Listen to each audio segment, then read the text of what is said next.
This is Ryan Elliott for Boxing Social in association with Betfred. Like, we're joined by Jordan Thompson here in Manchester. Jordan, been a while since you and I spoke. How are you? Yeah, I'm good, thank you. I'm good. How are you? You all right? I'm good, thank you for asking. Now, life must be pretty good for you. Let's go back firstly, back in action, Matchroom debut. Hell of a knockout win. That must have felt like relief, vindication, everything. Talk to me about it. Do you know what? It was just a massive relief, a massive weight off the shoulders. And it was just good to get back in there, get back into the swing of things and just get used to it all again. Because like I said, I've been training non-stop, been sparring high quality opposition non-stop, but getting in there under the lights, it's a whole different ball game. So it was good to get out there, put on a show like I did. So that outburst of emotion when you did get the win, how do you explain that feeling right there? It was just crazy. It's just that right there. See that reaction there? You wouldn't really expect it after a fight of such small magnitude, but I think the occasion, the fact it was my debut again, it almost felt like it was my debut, my pro debut again. It was mad. So it's been a good few years, and I think that was just 2 years of just built up stress, frustration, just everything just got let out after that knockout win. So no, I was ecstatic.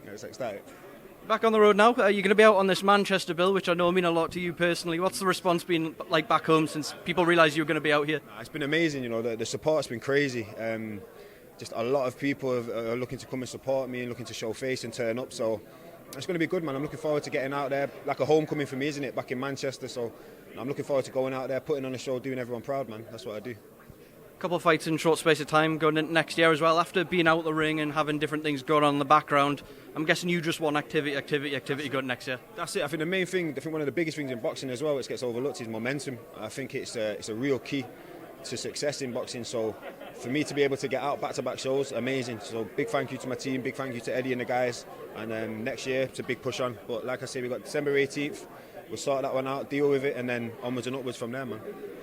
People have been guilty of sort of leaving your name out the equation when they talk about the domestic cruiserweight scene and all these potential fights that are being made. Now you're back, you're going to be out in Manchester again.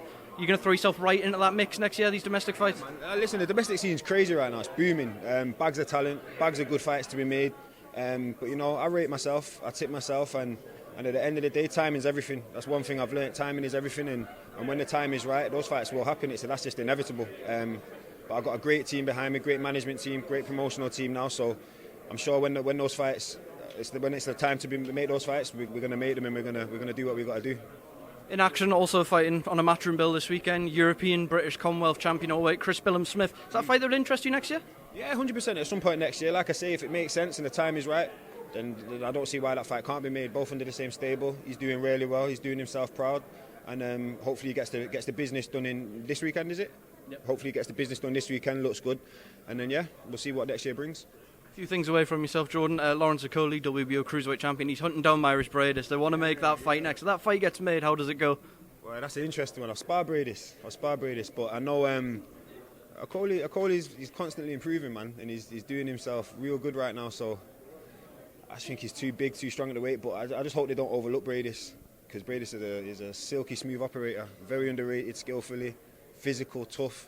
It's a good fight. It's a very good fight. But Okoli, young, fresh, hungry. I'm going to have to go with Okoli. Another man you've been in the ring with, Tyson Fury. We're expecting the WBC to order him versus Dillian Whyte next year. What do you make of that fight? That's going to be amazing. I want front row seats to that fight. I'm going to be at that fight, 100%. That's just going to be an amazing fight. There's two warriors, two gladiators, two guys who always put it on the line. Obviously, you've got Tyson. He's probably the more skillful boxer, the more ring IQ. But you've got Dillian, raw power, always going to bring it, maximum violence, as he says. So I'm looking forward to that one.